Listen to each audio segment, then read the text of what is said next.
Hello, dear students. Welcome to English Textbook YouTube channel. We make English easy.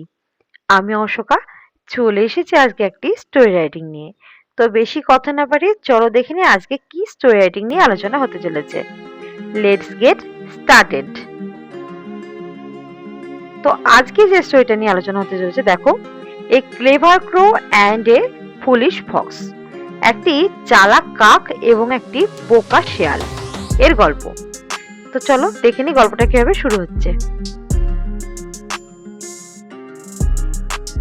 Once a crow was sitting in a tree. একবার একটি কাক একটি গাছে বসেছিল। It had a piece of meat in its beak. তার ঠোঁটে ছিল একটি মাংস, এক টুকরো মাংস, এবং সে গাছেই বসেছিল। It wanted to eat it peacefully. সে চেয়েছিল এই মাংস টুকরোটাকে শান্তিতে খেতে, তাই জন্য সে উড়ে এসে গাছটিতে বসেছিল এবং তার ঠোঁটে মাংসের টুকরোটি ছিল। Meanwhile, a fox was passing under the tree. ঠিক সেই সময়ই একটা শেয়াল সেই রাস্তা দিয়েই যাচ্ছিল এবং সে ওই গাছে থাকা কাকটিকে দেখলো। তো কি এইটুকু আমরা কি শিখলাম, যে কি জানলাম, একটি কাক সে গাছে বসেছিল এবং তার ঠোঁটে একটি মাংস ছিল, এক টুকরো মাংস, এবং সে চেয়েছিল এটা শান্তিতে সেই গাছে বসে খেতে। ঠিক সেই সময়ই একটি শেয়াল সেই গাছের নিচ দিয়ে যাচ্ছিল। তারপরে দেখো কি হয়। It noticed the piece of meat of the crow. তো সেই শেয়ালটি দেখলো সেই কাকের ঠোঁটে একটি মাংসের টুকরো আছে। It wanted to have it. সে চাইলো এই মাংসের টুকরোটি খেতে। তার কারণ তার কি লোভ হলো। The greedy fox stopped instantly. সেই লোভী শেয়ালটি তখন কিন্তু দাঁড়িয়ে পড়লো তৎক্ষণাৎ এই মাংসের টুকরোটি দেখে, এবং সেটা পেতে তার খুব ইচ্ছা হলো। It thought a plan to have it. সে একটা ফোন দিয়ে আটলো এটাকে পাওয়ার জন্য, মাংস টুকরোটি খাওয়ার জন্য একটা ফোন দিয়ে আটলো। It said the crow. সে কাকটিকে বলল, hello dear crow, please sing a song for me in your sweet voice.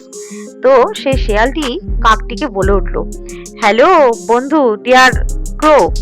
কাককে ডেকে বললো যে হ্যালো ডিয়ার ক্রো, প্রিয় কাক, প্লিজ আমার জন্য একটা গান করো তো তোমার এই মিষ্টি গলায়।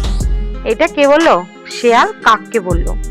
এটা তার একটা প্ল্যান ছিল যে কাকে ডেকে সে একটা গান করতে বললো এবং কাকের গলার প্রশংসা করলো, কি বলে? Sweet voice. এবং সে এটা বললো যে কাক, তোমার মিষ্টি গলা, আমাকে একটা গান শোনাও তো, এই বললো। এবার কি হলো, কাকে কি করলো দেখা যাক। The crow was clever. কাক ছিল খুব চালাক। So তাই it understood the intention of the fox easily. তো সে কি, কাক যেহেতু চালাক ছিল এবং সে খুব সহজেই এই যে শিয়ালের যে একটা অভিপ্রায় ছিল, তার যে কি একটা কিছু একটা পেতে চলেছে, সেটা কাক কিন্তু সহজে বুঝতে পারলো।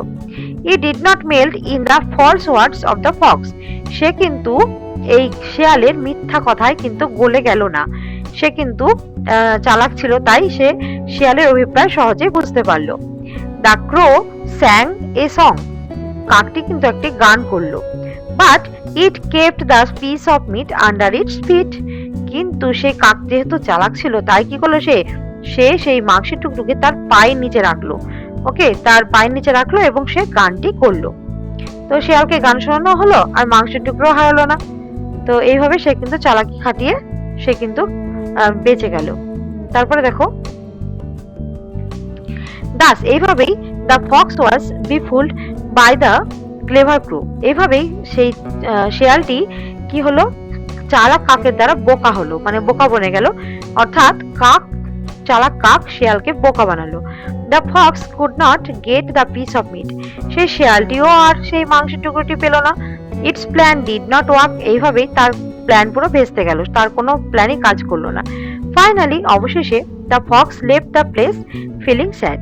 শেষমেশ কি করবে, আর কি করার, শিয়াল তখন বাধ্য হয়ে মনের দুঃখে তখন সেই জায়গা থেকে চলে গেল, সেখান থেকে চলে গেল। কারণ কি, সে তার কোনো প্ল্যানই কাজ করলো না। সে কাককে প্রশংসা করলো কাকের গলার, কিন্তু কাক সেটা বুঝতে পারলো, তাই সে মাংসের টুকরোটি তার পায়ের নিচে রেখেই তারপর সে গান করলো। তাই সে আর মাংসের টুকরো পাওয়া হলো না, তাই শিয়াল অবশেষে চলে গেল। তো এই ছিল গল্পটি, clever crow and the foolish crow. আমরা এই গল্প থেকে কি মোরাল জানলাম, আমরা কি শিখলাম? ডোন্ট ট্রাস্ট এ ফ্ল্যাটারার। কখনো কোনো চাটুকারকে বিশ্বাস করবে না। অর্থাৎ কারো যখন মিষ্টি গলায় কিছু বলবে, মিষ্টি কথা বলবে, তখন তার কথায় কিন্তু ভুলো না, তাহলে কিন্তু ঠকতে হবে, তাই তো? তো এই ছিল আজকে story writing the clever crow and the foolish ফক্সের। তোমরা অবশ্যই কমেন্ট করে জানাবে আজকের স্টোরিটি তোমাদের কেমন লেগেছে, এবং এর পরবর্তী যে ক্লাসগুলোতে তোমরা অন্য কোন বিষয়ের উপরে ক্লাস ভিডিও চাও সেটা কিন্তু অবশ্যই তোমরা জানাবে। আর যারা চ্যানেল নতুন আছো তারা কিন্তু অবশ্যই চ্যানেলটিকে সাবস্ক্রাইব করে দাও এখনই, এবং অবশ্যই কিন্তু তোমাদের বন্ধুদের সাথেও চ্যানেলটিকে শেয়ার করে দেবে। Thanks for watching. Bye for now.